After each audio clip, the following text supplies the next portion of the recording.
నమస్కారం, ప్రవాహ మీడియాకి స్వాగతం. హెడ్లైన్ చూద్దాం.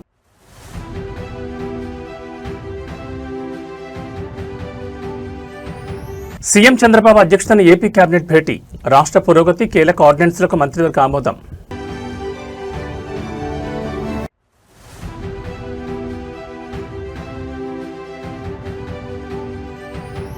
రాష్ట్ర ప్రయోజనాల విషయంలో రాజీ పడే ప్రసక్తే లేదు. కేంద్ర రాష్ట్ర సంబంధాలపై అధికార పీఠం కీలక వ్యాఖ్యలు.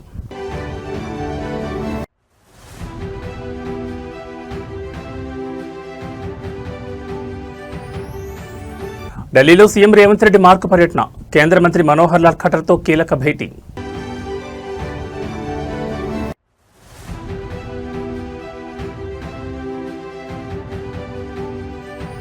భూపాలపల్లిలో ఘోర రోడ్డు ప్రమాదం. విధి నిర్వహణలో ఉన్న ఎంవీఐ వెంకన్న అకాల మరణం.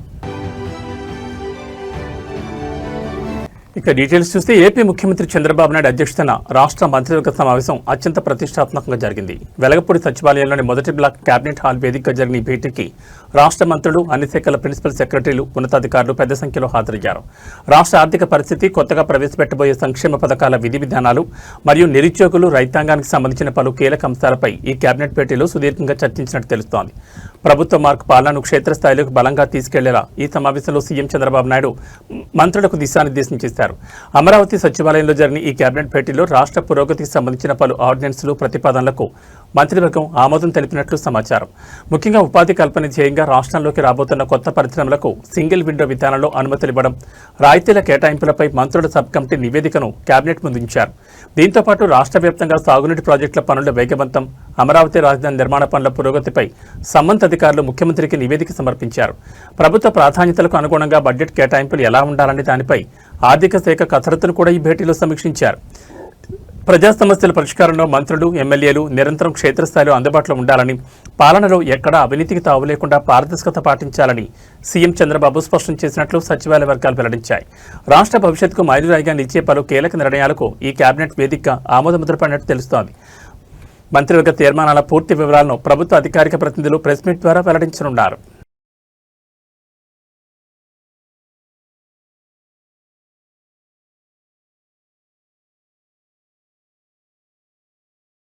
కేంద్ర రాష్ట్రాల సంబంధాలు మరియు హక్కుల సాధనపై ఒక అత్యంత పవర్ఫుల్ స్టేట్మెంట్ వెలువడింది. రాష్ట్ర ప్రయోజనాల విషయంలో తాము ఎలాంటి పరిస్థితుల్లోనూ రాజీ పడబోమని అధికార పీఠం స్పష్టం చేసింది. కేంద్రంలో ఉన్న పెద్దలతో తమకున్న సమీకరణాలను వివరిస్తూ ఈ అంశంపైనైనా తమ అభిప్రాయాన్ని బలంగా వ్యక్తపరచాలనుకున్నప్పుడు కేంద్ర నాయకత్వం తలుపులు ఎప్పుడూ తమ కోసం తెరిచే ఉంచాయని కీలక వ్యాఖ్యలు చేశారు. కేవలం నిధుల సాధనే కాకుండా దేశ మరియు రాష్ట్ర ప్రయోజనాల కోసం కేంద్ర ప్రభుత్వం తీసుకొచ్చే కీలక సంస్కరణల విషయంలో కూడా తమ సూచనలకు, సలహాలకు ఢిల్లీ పెద్దలు అత్యంత ప్రాధాన్యతనిస్తున్నారని పేర్కొనడం ఇప్పుడు హాట్ టాపిక్గా మారింది. రాష్ట్రానికి రావాల్సిన నిధులు, విభజన హామీలు లేదా అభివృద్ధి ప్రాజెక్టుల సాధనలో కేంద్ర ప్రభుత్వంలో ఎలాంటి విధానాన్ని అవలంబిస్తున్నారనే దానిపై వస్తున్న విమర్శలకు ఈ ప్రకటనతో గట్టి counter ఇచ్చినట్లయింది.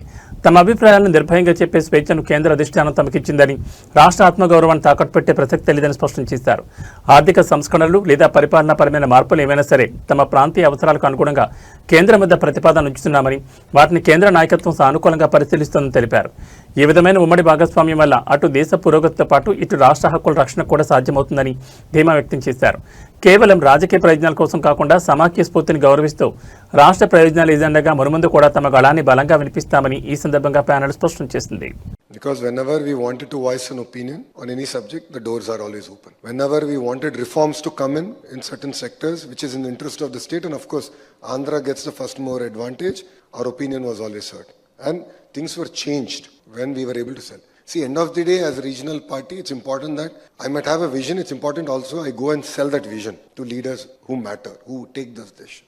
So I'll give you an example. Our conversation with Google started about before the shoveling 13 months back. And they wanted certain corrections in permanent establishment, taxation. And Naiduji went and spoke to Modi ji very clearly and said, this is what we think we should do. He said, absolutely. And then it was his office that led those reforms. So honestly, I as a regional party, I truly believe that our voice is being heard. And we've had no such issues in this current NDA. How regular is your interaction with the BJP in the NDA? As much as we need it. There is no regularity in terms of... See, politics will not wait. Issues will not wait for an official meeting to be convened 15 days from now or a month from now. If I have an issue, I pick up the phone, I call the Honorable Minister the subject. And rest assured, either they answer the phone or they call back within the hour and say, "Yaar, what's the issue? Anything?" I say, "Boss, this is what we want to do. This is what done. Let's have a meeting. I'll call for send the note before you come." We send the note. We have a meeting. And we close the subject. That's how we work. This is what we call real-time governance. No? Telangana ముఖ్యమంత్రి రేవంత్ రెడ్డి దేశ రాజధాని ఢిల్లీలో శరవేగంగా పర్యటిస్తున్నారు. ఇందులో భాగంగా కేంద్ర గృహ నిర్మాణ పట్టణ వ్యవహారాల శాఖ మంత్రి మనోహర్ లాల్ ఖట్టర్తో ముఖ్యమంత్రి రేవంత్ రెడ్డి అత్యంత కీలకమైన సమావేశం నిర్వహించారు.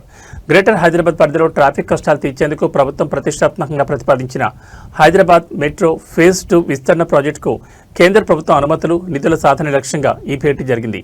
ఈ ఉన్నత స్థాయి సమావేశంలో కేంద్ర బొగ్గు గనుల శాఖ మంత్రి జి కిషన్ రెడ్డి కూడా పాల్గొనడం ప్రాధాన్యత సంతరించుకుంది. హైదరాబాద్ మహానగరాన్ని అంతర్జాతీయ స్థాయికి తీసుకెళ్లే క్రమంలో శంషాబాద్ ఎయిర్పోర్ట్ కనెక్టివిటీ సహా పలు కొత్త రూట్లలో మెట్రో ఫేజ్ 2 లైన్లను విస్తరించాలని తెలంగాణ ప్రభుత్వం నిర్ణయించింది. ఈ భారీ ప్రాజెక్టుకు దాదాపు 1,000 కోట్ల రూపాయల వ్యయం కానుండడంతో కేంద్ర పట్టణ వ్యవహారాల శాఖ మంత్రి ఖట్టర్ ముందు రేవంత్ రెడ్డి ప్రత్యేక ప్రతిపాదనలు ఇచ్చారు. కేంద్ర బడ్జెట్ ద్వారా ఈ ప్రాజెక్టుకు తగిన నిధులు కేటాయించడంతో పాటు ఇండియన్ రైల్వే ఫైనాన్స్ కార్పొరేషన్ నుంచి తక్కువ వడ్డీకి భారీ మొత్తంలో రుణ సదుపాయం కల్పించేలా చొరవ చూపాలని సీఎం కోరారు. కేంద్ర మంత్రి కిషన్ రెడ్డి కూడా తెలంగాణకు సంబంధించిన ప్రాజెక్టు కావడం వల్ల దీనికి సానుకూల సహకారం అందించాలని కేంద్ర మంత్రి ఖట్టర్కి వివరించారు. కొత్త మెట్రో కారిడార్ల నిర్మాణం అనుమతులను వేగవంతం చేయాలని, దీనివల్ల లక్షలాది మంది ఐటీ ఉద్యోగులకు సామాన్య ప్రజలకు రవాణా సులభతరం అవుతుందని ఈ సందర్భంగా రేవంత్ రెడ్డి కేంద్రానికి స్పష్టం చేశారు.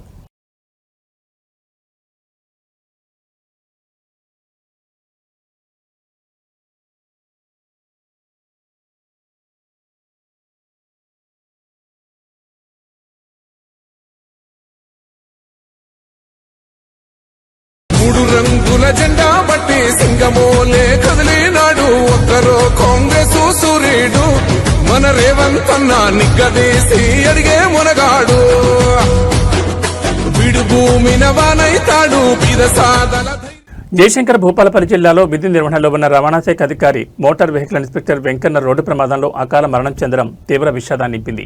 ఇటీవలనే జగిత్యాల నుంచి భూపాలపల్లికి బదిలీపై వచ్చిన వెంకన్న నిబంధనలు ఉల్లంఘించిన ఒక హార్వెస్టర్ వాహనాన్ని పట్టుకుని కార్యాలయానికి తరలిస్తున్న సమయంలో ఎదురుగా వచ్చిన టిప్పర్ లారీ బలంగా ఢీకొట్టడంతో ఈ ప్రమాదం జరిగింది. ఈ ఘోర ఉదంతంపై రవాణా శాఖ మంత్రి తీవ్ర దిగ్భ్రాంతిని వ్యక్తం చేశారు. ప్రస్తుతం ఢిల్లీ పర్యటనలో ఉన్న ముఖ్యమంత్రి రేవంత్ రెడ్డి కూడా ఈ ఘటనపై మాట్లాడారని, ప్రభుత్వం తరపున ఉన్నత స్థాయి విచారణకు ఆదేశించినట్లు మంత్రి వెల్లడించారు. బాధిత కుటుంబానికి ప్రభుత్వ ఉద్యోగంతో పాటు భారీ ఎక్స్క్రిషన్ అందిస్తామని ప్రకటించిన మంత్రి ఈ విషాద సమయంలో ప్రతిపక్షాలు శవరాజకీయాలు చేయొద్దని హితో పలికారు. మహబూబాబాద్ జిల్లా మరిపేడ బంగ్లా స్వగ్రామానికి చెందిన ఎంవీఐ వెంకన్న నిబద్ధత గల అధికారిగా రవాణా శాఖలో గుర్తింపు తెచ్చుకున్నారు. రోడ్డు భద్రతా నిబంధనలు కఠినంగా అమలు చేయాలన్న ప్రభుత్వ ఆదేశాల మేరకు ఆయన ఎన్ఫోర్స్మెంట్ నిర్వహిస్తుండగా ఈ యాక్సిడెంట్ జరిగింది. దీనిపై మంత్రి స్పందిస్తూ ఇది కేవలం ఒక దురదృష్టకరమైన ప్రమాదమేనని, ప్రాథమిక విచారణ జరుగుతోందని, ఇందులో ఎవరి ప్రమేయం లేదని స్పష్టం చేశారు.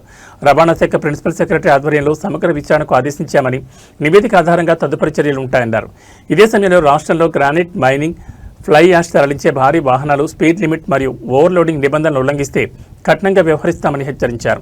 వాహనాల సంఖ్య, వేగం పెరుగుతున్న నేపథ్యంలో రోడ్డు ప్రమాదాలను అరికట్టడానికి ఆటోమేటిక్ డ్రైవింగ్ టెస్టుల ద్వారా నైపుణ్యం ఉన్న వారికి లైసెన్స్ ఇచ్చేలా సంస్కరణలు తెస్తున్నామని, సిబ్బంది ఎవరైనా నిర్లక్ష్యం వహిస్తే ప్రభుత్వం దృష్టికి తీసుకురావాలని మంత్రి పేర్కొన్నారు.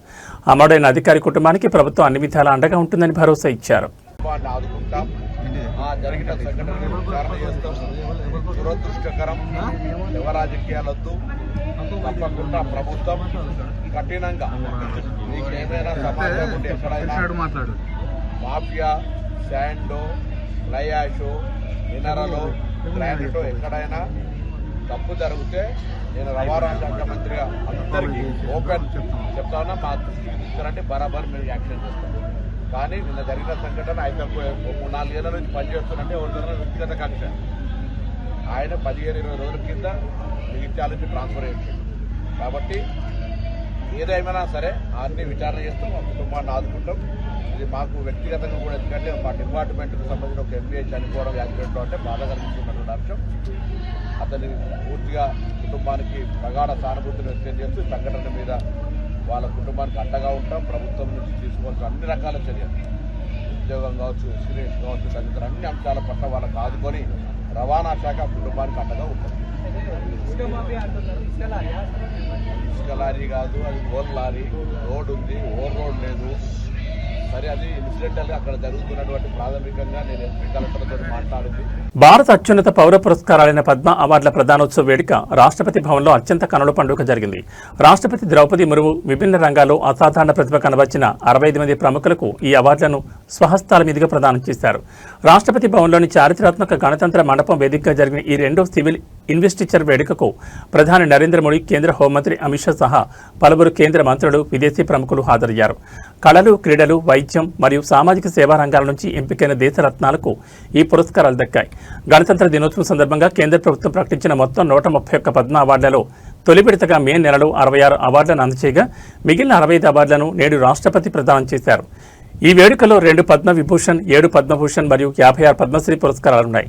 క్రీడా ప్రపంచం నుంచి భారత cricket star player Rohit Sharma, tennis legend Vijay Amritraj ఈ వేడుకలో మెరిశారు.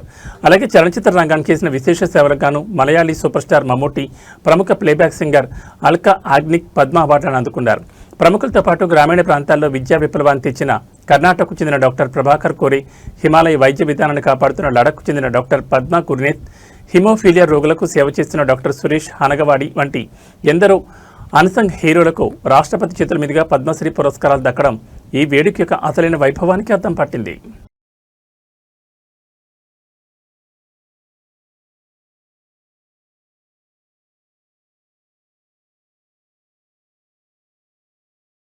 ఏడుకొండలపై దళారీల దందా రోజు రోజుకు శృతిమించిపోతోంది. సాక్షాత్తు ఆ శ్రీనివాసుడి దర్శనం కోసం వచ్చే అమాయక భక్తులను టార్గెట్ చేస్తూ లక్షల రూపాయలు గుంజుతున్న కేటికాల వ్యవహారం తిరుమలలో మరోసారి వెలుగు చూస్తుంది. టీటీడీ ఉద్యోగుల సిఫార్సు లేఖలు ఉన్నాయంటూ నమ్మబలికి అత్యంత పవిత్రమైన శ్రీహరి సుప్రభాత సేవ టికెట్లు ఇప్పిస్తామని చెప్పి ఒకేసారి ఏకంగా 60 మంది భక్తులను దళారీలు దారుణంగా ముంచేశారు. ఒక్కొక్క భక్తు నుంచి 6,000 రూపాయల చొప్పున మొత్తం 3,60,000 రూపాయలను కేవలం ఆన్లైన్ ఫోన్పే ద్వారా వసూలు చేసి రాత్రికి రాత్రి బోర్డు తిప్పేశారు. దళారీల చేతిలో మోసపోయిన ఆ 60 మంది భక్తులు ఇప్పుడు దర్శనం దొరక్క తిరుమల కొండపై పడిగాపులు కాస్తున్నారు. స్వామివారి సుప్రభాత సేవకు డిమాండ్ ఎక్కువగా ఉండడానికి దళారీలు తమకు అనుకూలంగా మార్చుకున్నారు. తిరుమలకు వచ్చిన ఒక భారీ భక్తుల బృందాన్ని గమనించిన కేటిగాలు తమకు టీటీడీ ఉన్నతాధికారులు, ఉద్యోగులతో అత్యంత సన్నిహిత సంబంధాలున్నాయని సిఫార్సు లేఖల ద్వారా సుప్రభాత సేవా టికెట్లు పక్కాగా ఇప్పిస్తామని నమ్మబలికారు. అది నమ్మిన భక్తులు నగదు రూపంలో కాకుండా డిజిటల్ పద్ధతిలో దళారీలు ఇచ్చిన క్యూఆర్ కోడ్ మరియు నంబర్లకు ఫోన్పే ద్వారా విడతల వారీగా 3.60 లక్షలు బదిలీ చేశారు. అయితే ఈ రోజు ఉదయం సేవ సమయం ముగుస్తున్న దళారీల నుంచి ఎలాంటి టికెట్లు రాకపోవడం, వారి మొబైల్ నంబర్లు స్విచ్ ఆఫ్ కావడంతో తాము మోసపోయామని భక్తులు గ్రహించారు. తలకు పిడుగుపడినట్లయిన బాధితులు తక్షణమే టీటీడీ విజిలెన్స్ అధికారులను ఆశ్రయించి తాము పంపిన ఆన్లైన్ ట్రాన్సాక్షన్ ఆధారాలు సమర్పించారు. దీనిపై స్పందించిన విజిలెన్స్ మరియు స్థానిక పోలీసులు నిందితుల ఫోన్ నెంబర్లు, బ్యాంక్ ఖాతాల ద్వారా ఆధారంగా దళారుల కోసం గాలింపు చర్యలు చేపట్టారు. ఈ మోసంలో టీటీడీ అంతర్గత సిబ్బంది హస్తం ఏమైనా ఉందా అనే కోణంలోనూ విచారణ జరుపుతున్నారు. ఒక్కటండి, మీరు ఒక కంప్లైంట్ ఇవ్వకుండా ఈ విధంగా మీరు బ్లేమ్ చేయడము మంచి పద్ధతి. చెప్పండి, మీరు ఏమన్నారు? ఒక్క నిమిషం ఉన్నది. అందుకే కదా జరగకూడదు కంప్లైంట్ ఇచ్చితే 10 నిమిషాల్లో ట్రేస్ చేసినాము. ఒక్క నిమిషం ఉండండి, మీరు లేరు, ఒక్క నిమిషం ఉండండి. ఆయన ఏం మాట్లాడి నేను చెప్తాను. ఏమన్నారు తెలుసా సార్, ఈ రోజు నాకు దర్శనం లేకపోతే ఇట్లా మీసం తిప్పి నేను కొండకి రాను సార్ అన్న. దేవుని ముందు నువ్వేందా అలిగేది అన్నాను.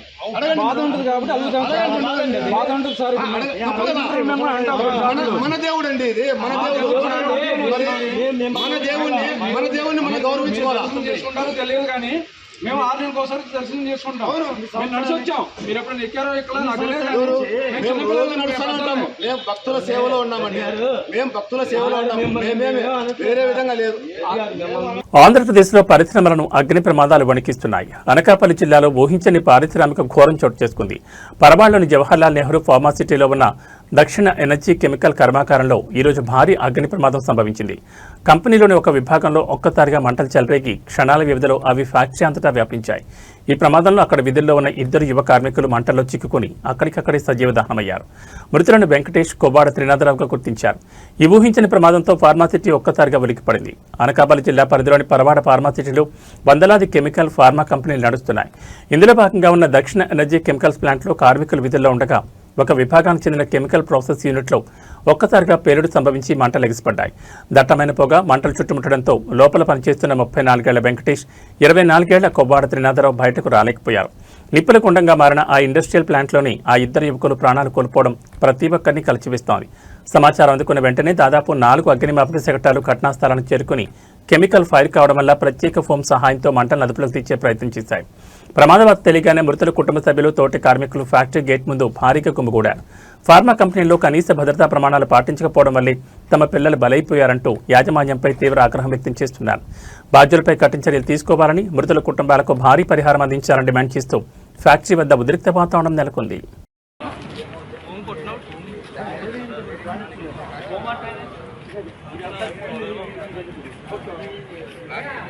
గ్రేటర్ హైదరాబాద్ శివార్లను వర్షం వణికిస్తోంది. నిన్న రాత్రి కురిసిన భారీ వర్షానికి అమీన్పూర్, బీరంగూడ పరిధిలోని పలు కాలనీలు జలమయమయ్యాయి. డ్రైనేజీలు పొంగి పొరడంతో వరద నీరు రోడ్లపై మోకాళ్లలోతు చేరింది. అంతటితో ఆగకుండా లోతట్టు ప్రాంతాల్లో ఉన్న పలు అపార్ట్మెంట్ల సెలార్లోకి వరద నీరు ఉధృతంగా దూసుకొచ్చింది. దీంతో సెలార్లలో పార్క్ చేస్తున్న వందలాది ద్విచక్ర వాహనాలు, లగ్జరీ కార్లు పూర్తిగా నీట మునిగిపోయాయి. ఉదయాన్నే లేచి చూసిన నివాసితులు తమ వాహనాలు సగానికి పైగా నీటిలో మునిగిపోవడం చూసి తీవ్ర దిగ్భ్రాంతికి లోనయ్యారు. అమీన్పూర్, బీరంగూడ మున్సిపాలిటీల పరిధిలో గత కొన్ని గంటలుగా కురిసిన కుండపోత వర్షం కారణంగా లోతట్టు ప్రాంతాలు పూర్తిగా నష్టపోయాయి. అపార్ట్మెంట్ సెలార్లలో సుమారు 4-5 అడుగుల మేర నీరు నిలిచిపోవడంతో వాహనాల ఇంజన్లోకి నీరు చేరి కోట్లాది రూపాయల ఆస్తి నష్టం వాటిల్లిందని నివాసితులు ఆవేదన వ్యక్తం చేస్తున్నారు. ఈ తీవ్ర విపత్తుపై సమాచారం అందుకున్న వెంటనే అమీన్పూర్, బీరంగూడ మున్సిపల్ కమిషనర్లు, ఇంజనీరింగ్ విభాగం మరియు విపత్తు నిర్వహణ సిబ్బంది భారీ బోంటర్ పంపులతో రంగంలోకి దిగారు. యుద్ధ ప్రాతిపదికన అపార్ట్మెంట్ సెలార్ల నుంచి డీ వాటరింగ్ పంపుల ద్వారా నీటిని బయటకు తరలించే ప్రక్రియ చేపట్టారు. సిబ్బందితో పాటు స్థానిక యువకులు కూడా రంగంలో దిగి నీటిలో మునిగిపోయిన వాహనాలను ఒకదాని తర్వాత ఒకటిగా సురక్షితంగా ప్రాంతాలకు లాగుతున్నారు. భవిష్యత్తులో ఇలాంటి పరిస్థితులు తలెత్తకుండా శాశ్వత డ్రైనేజ్ వ్యవస్థను ఏర్పాటు చేయాలని స్థానికులు డిమాండ్ చేస్తున్నారు. పట్టణీకరణ వేగంగా జరుగుతున్న డ్రైనేజ్ వ్యవస్థలు దానికి అనుగుణంగా లేకపోవడమే ఈ పరిస్థితికి కారణమనే విమర్శలు వినిపిస్తున్నాయి. ఏదేమైనా అధికారులు త్వరగా స్పందించి నీటిని తొలగించడం కొంతవరకు ఊరట కలిగించే అంశం.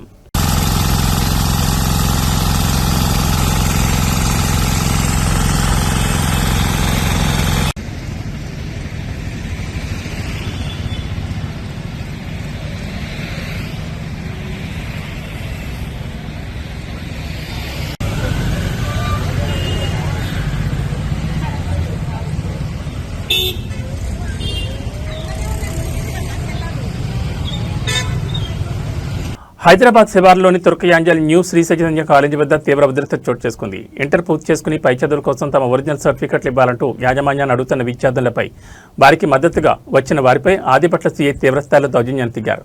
చట్టాన్ని రక్షించాల్సిన పోలీసు అధికారి కనీసం తాము అడిగేది అమ్మాయిలను కూడా చూడకుండా విద్యార్థులను దారుణంగా నెట్టివేస్తూ లాఠీలతో బెదిరిస్తూ కాకి ప్రతాపం చూపించడం తీవ్ర సంచలనంగా మారింది.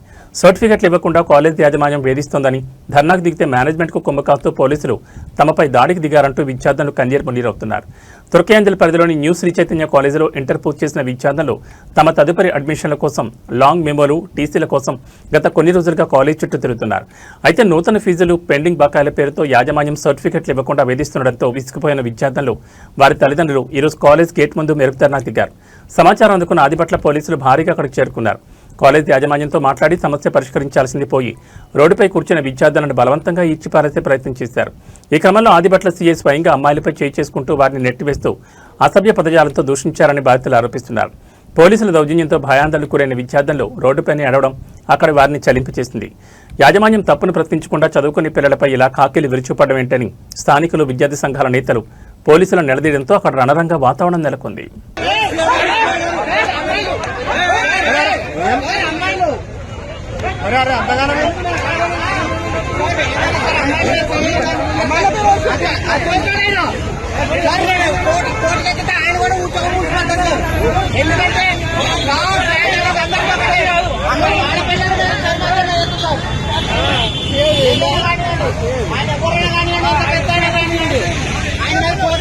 స్టార్ హీరోయిన్ సమంత లీడ్ రోల్లో నటించి స్వయంగా నిర్మించిన లేటెస్ట్ ఫ్యామిలీ యాక్షన్ డ్రామా మా ఇంటి బంగారం థియేటర్లలో సంచలన వసూళ్లతో బ్లాక్ బాస్టర్ వైపు దూసుకుపోతోంది. ఈ క్రేజీ సక్సెస్ నేపథ్యంలో చిత్ర యూనిట్కు ఒక అపరూపమైన మెగా సర్ప్రైజ్ లభించింది. టాలీవుడ్ మెగాస్టార్ చిరంజీవి, ఆయన సతీమణి సురేఖ మా ఇంటి బంగారం చిత్ర యూనిట్ ప్రత్యేకంగా కలిసి అభినందనలు తెలిపారు. ఈ సందర్భంగా ట్విట్టర్ వేదికగా మెగాస్టార్ చేసిన పోస్ట్ ఇప్పుడు నెట్టింట వైరల్గా మారింది. ఉమ్మడి కుటుంబం నేపథ్యంలో యాక్షన్ ఎమోషన్స్ నందిని రెడ్డి అద్భుతంగా తెరకెక్కించారని కొనియాడిన చిరు, ముఖ్యంగా చీరకట్లో సమంత చేసిన పవర్ఫుల్ యాక్షన్ సీన్స్ థియేటర్లో ప్రత్యేక ఆకర్షణగా నిలిచాయంటూ ప్రశంసించారు. చానాల తర్వాత సమంత వెండితెరపై లేడీ ఓరియంటెడ్ కంటెంట్తో వచ్చి బాక్స్ ఆఫీసును షేక్ చేస్తోంది. జూన్ 19 విడుదలైన ఈ చిత్రం ఫ్యామిలీ ఆడియన్స్ ను థియేటర్లకు రప్పిస్తోంది. ఈ సినిమాను వీక్షించిన మెగాస్టార్ చిరంజీవి తెలుగు చిత్ర పరిశ్రమకు ఇలాంటి వైవిధ్యమైన మహిళా ప్రాధాన్యత ఉన్న చిత్రాలు ఎంతో అవసరమని అభిప్రాయపడ్డారు. మా ఇంటి బంగారం చాలా ఆసక్తికరంగా అనిపించింది. యాక్షన్ భావోద్వేగాలను నందిని రెడ్డి తనదైన శైలిలో వినోదాత్మకంగా మలిచారు. సమంత నటన, ముఖ్యంగా చీరకట్లో ఆమె చేసిన ఫైట్స్ నెక్స్ట్ లెవెల్ అంటూ ట్వీట్ చేశారు. అయితే ఈ ట్వీట్ చివరిలో చిరంజీవి ఒక ఆసక్తికరమైన లైన్ రాశారు. జీవితంలో కొత్త అధ్యాయాన్ని ప్రారంభించబోతున్న సమంత, రాజ్ దంపతులకు నా ప్రత్యేక శుభాకాంక్షలను పేర్కొనడం ఇప్పుడు హాట్ టాపిక్గా మారింది. ఇటీవల సమంత ప్రెగ్నెన్సీపై సోషల్ మీడియాలో వస్తున్న వార్తలకు మెగాస్టార్ అభినందన తెలపడంతో ఇండస్ట్రీ వర్గాల నుంచి కన్ఫర్మేషన్ వచ్చేసిందని, ఇవి చిరు లీక్స్ అంటూ మెగా ఫ్యాన్స్ మరియు శామ్ ఆర్మీ సోషల్ మీడియాలో సంబరాలు చేసుకుంటున్నారు.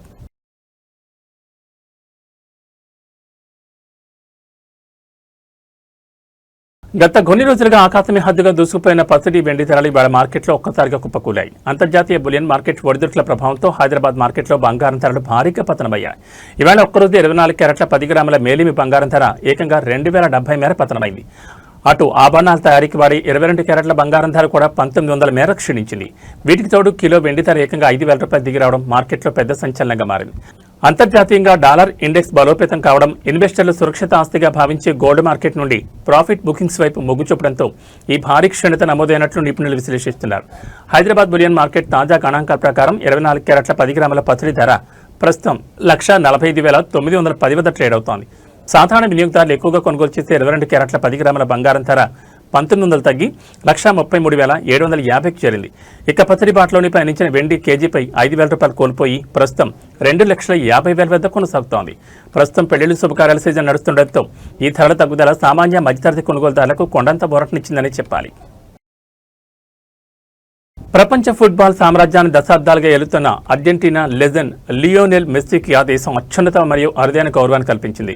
అర్జెంటీనాలోని క్యూట్రాల్కో నగరంలో ప్రపంచంలోనే అతిపెద్దైన ఏకంగా 85 అడుగుల భారీ మెస్సీ విగ్రహాన్ని అధికారికంగా ఆవిష్కరించారు. అర్జెంటీనాకు ప్రపంచ కప్ తెచ్చిన ఆ చారిత్రాత్మక క్షణాన్ని సజీవంగా ఉంచేలా రూపొందించిన ఈ విగ్రహం ప్రస్తుతం గ్లోబల్ స్పోర్ట్స్ సర్కిల్స్లో హాట్ టాపిక్గా మారింది. లియోనెల్ మెస్సీ తన కెరీర్లో సాధించిన మైలురాళ్లు ఒక ఎత్తైతే అర్జెంటీనాను ప్రపంచ విజేతగా నిలబెట్టడం మరో ఎత్తు. ఆ చారిత్రాత్మక ఘట్టాన్ని ఈ తరం నిరంతరం స్మరించుకునేలా ప్రముఖ స్థానిక శిల్పి ఆల్డో బెరోయిసా ఈ విగ్రహాన్ని అత్యంత ప్రతిష్టాత్మకంగా తీర్చిదిద్దారు.